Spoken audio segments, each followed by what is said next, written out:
Ang uhaw na pag-ibig. Sa liblib na bahagi ng probinsya, tahimik ang gabi. Sa ilalim ng punong mangga, madalas na nakaupo si Ruben. Isang dating mangingisda na ngayoy isang nilalang na ayaw nang tingnan ang sarili sa anino ng tubig. Dati may pamilya siya, si Leza ang kanyang asawa, si Ili ang kanyang anak.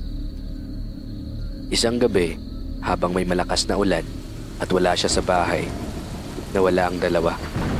Walang may alam kung ano ang nangyari. Sabi ng mga taga-barangay, baka iniwan siya nito at sumama sa iba. Pero sa loob ni Ruben, may bumubulong na hindi iyon ang katotohanan. Dumating si Alma ilang linggo matapos mawala ang kanyang pamilya. Mistisahin, mapagkalinga, tahimik. Sa unang tingin ay tila anghel sa anyo ng babae. Unti-unti niyang tinulungan si Ruben na makalibot. Inaalagaan, pinapakain, pinapainom, at talagang makikita mong unti-unti na nagiging maayos ang buhay ni Ruben. Sa mga gabing may buwan, may mga nawawala sa baryo.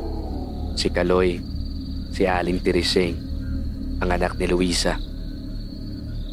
At si Ruben, nagigising siya sa umaga na may dugo sa labi, putik sa kuko, at hindi maipaliwanag na pagkabusog. Isang gabi, nang bumalik siya sa bahay ni Alma, tahimik ang paligid.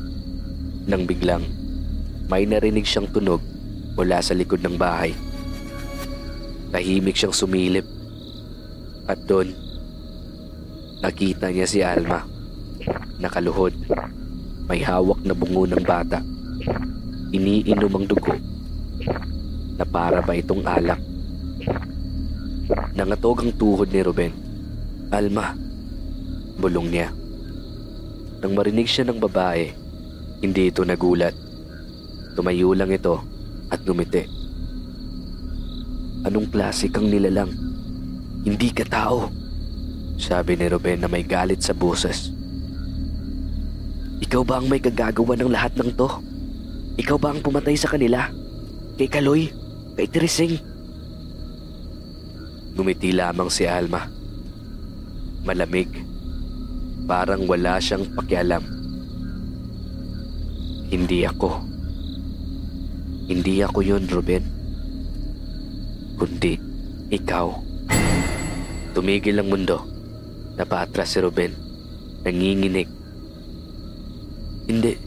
Hindi ako yun." Lumapit si Alma. "Ang totoo, ako ang pumatay sa mag-ina mo.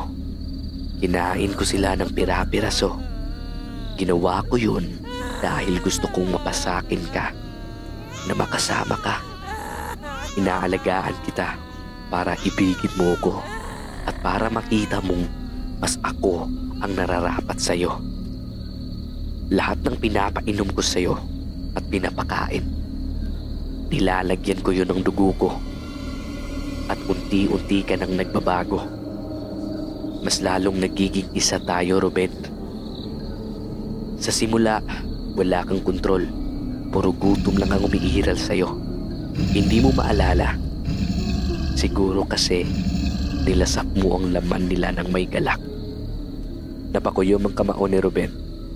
Nanginig sa galit. "Pinaibig mo ko, tinulungan mo ko, tapos ginawa mo kong halimaw.